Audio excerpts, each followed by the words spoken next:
स्वागत है आपका हमारे YouTube चैनल जीएसपी एजुकेशन अड्डा पर। यूपी की वैकेंसी में एक नई चीज़ लागू हुई है। आप जानते हैं कि पीटी जिसे कहते हैं उसका फुल फॉर्म है प्री एलिजिबिलिटी टेस्ट। ठीक है, तो इसमें क्या है कि सबसे पहले हमें प्री क्वालिफाई करना होगा। क्वालिफाई क्या ये कह सकते हैं, जैसे अगर हमारा प्री का एग्ज़ाम है और प्री हर इस एग्ज़ाम में क्या है कि 100 नंबर के क्वेश्चन होने हैं। ठीक है, 100 क्वेश्चन होंगे जिसमें सभी सब्जेक्ट से होंगे, जिसमें क्या होगा कि मैथ और रीजनिंग की बात की जाए तो मैथ में 5 क्वेश्चन होंगे जो कि 5 नंबर के होंगे और रीजनिंग के भी 5 क्वेश्चन होंगे जो कि 5 नंबर के ही होंगे। ठीक है, तो इसका ज़्यादा वेटेज कह सकते हो लगभग सब में, जो भी आपका सब्जेक्ट है, चाहे जीएस का हो चाहे जो भी हो, लगभग सबका 5-5 नंबर ऐसे ही दिया गया है। तो आप टोटल 100 नंबर के क्वेश्चन होंगे।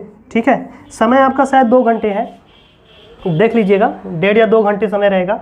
तो उसमें क्या करना है आपको, जैसे अगर आपने 100 में अगर आपने 50 नंबर प्राप्त किया हुआ इस पीटी में, तो होगा क्या कि जैसे आपने 50 नंबर प्राप्त हुए, जैसे मान लीजिए अब नेकवाल की वैकेंसी आ गई, तो नेकवाल की वैकेंसी जैसे आएगी तो इसमें क्या करना होगा, वो हमारे यूपी ट्रिपल एससी वाली क्या बोलेंगे कि आप जितने लोग 50 के ऊपर प्राप्त किए हैं वही उस नेकवाल के फॉर्म में उसको फॉर्म भर सकते हैं। ठीक है, तो फॉर्म जब भर सकते हैं तो इसका मतलब ये हुआ कि 50 के नीचे वाले फॉर्म नहीं भर पाएंगे। उसमें कहने का मतलब ये एक प्रकार से ये प्री हो जाएगा।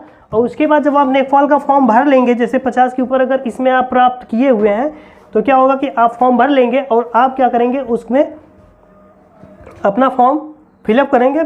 फिलअप करने के बाद क्या होगा कि आप पेपर देंगे नेकफॉल का, तो ठीक है, उस पर मेरिट बनेगी। मेरिट इस पर नहीं बनेगी, पीटी पे मेरिट नहीं बनेगी, इसको कह सकते हैं प्री एलिजिबिलिटी टेस्ट है। ठीक है, ये हमारे यूपी में हो रहा है अभी आपका जानते हैं कि आप इंडिया लेवल पे भी होने वाला है।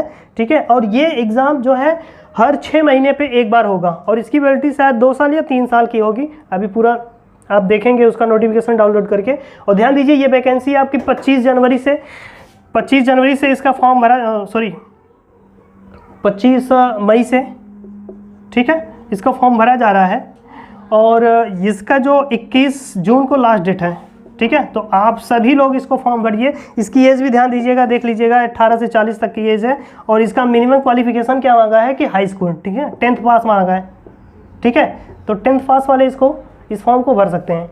ठीक है, और भरना भी जरूरी है, क्योंकि अगर आप यूपी की कोई भी वैकेंसी देखना चाहते हैं तो उसको आप क्या करना होगा, आपको ये फॉर्म भरना ही होगा पीटी का, तभी आप उस फॉर्म में भर सकते हैं। ठीक है, और वो भी आपका उतना नंबर रहेगा जितना नंबर वो मांगेगा तभी हो पाएगा। ठीक है, तो हमने क्या किया है कि इसमें मैथ और रीजनिंग का सिर्फ सिलेबस दिया है। ठीक है, और मैथ और रीजनिंग कल से आपको ये सारी क्लासेज मिलेंगी। ठीक है, तो हम बताते हैं अभी आपको कि ये इसमें देखो मैथ और रीजनिंग का जो सिलेबस है, उसमें इस सिलेबस में बहुत छोटा सा सिलेबस है और इस सिलेबस में क्या क्या चीज़ें हैं वो आपको आपके बोर्ड पे, ध्यान दीजिए, व्हाइट बोर्ड पे लिखी गई हैं, हम आपको दिखाते हैं। सबसे पहला देखो, इसमें पूछ रहा है पूर्ण संख्या। मैथ में देखें तो ये पूर्ण संख्या जिसे कहते हैं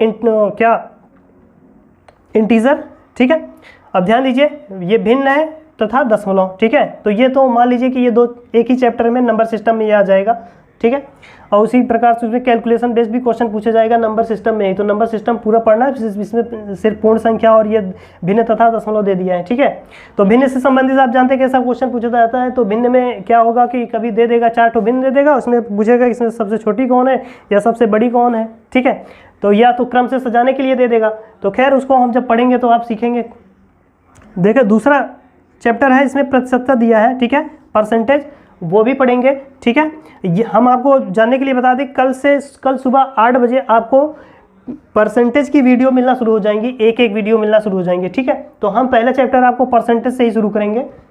ठीक है, तो दूसरा देखिएगा, साधारण अंकगणित और समीकरण से संबंधित क्वेश्चन रहेंगे एवं वर्गमूल। ठीक है, स्क्वायर एंड क्या है, स्क्वायर रूट, और देखिए घातांक एवं घात। ठीक है, और उसके बाद 6वां चैप्टर इसमें दिया है औसत। तो चैप्टर तो बहुत कम दिए हैं लेकिन आपको सारे चैप्टर पढ़ाए जाएंगे। खैर, लेकिन सबसे पहले इन चैप्टरों पे फोकस किया जाएगा जो को पीटी के लिए है। तो ये क्लास जो हमारी होने वाली है सिर्फ पीटी स्पेशल के लिए होने वाली है। ठीक है, लेकिन ये इसका जो ये सिलेबस दिया गया है, ये सिलेबस पूर्ण होते ही आपको सारे चैप्टर मैथ के पढ़ाए जाएंगे और सारे चैप्टर रीजनिंग के भी पढ़ाए जाएंगे।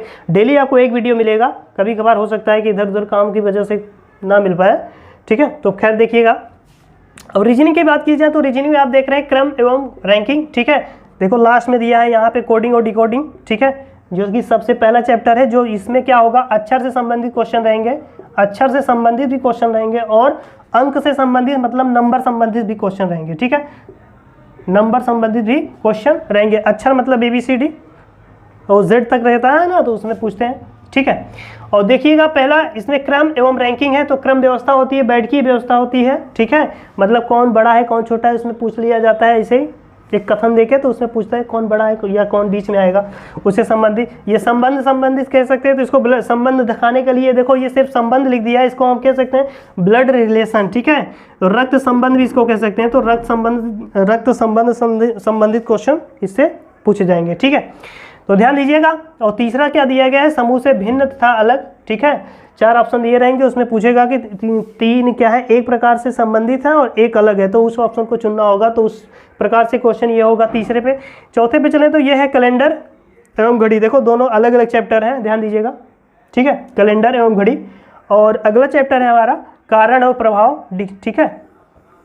और फिर आपका देखो ये तो हो गया कोडिंग डिकोडिंग, और ये वाला है क्या, कथन विश्लेषण एवं निर्णय, ठीक है। आपको कथन दिया रहेगा, उस पर आपको निर्णय लेके बताना है कि आपका देखो 2-3 ठोक विश्लेषण उसका दिया रहेगा, ठीक है। कंक्लूजन उसमें आपको बताना होगा कि इसमें से पहला सही है, दूसरा सही है, या दोनों सही है, या दोनों गलत हैं, ठीक है। तो उससे संबंधित रहेगा। इसमें कथन और कारण भी हो सकता है, ठीक है।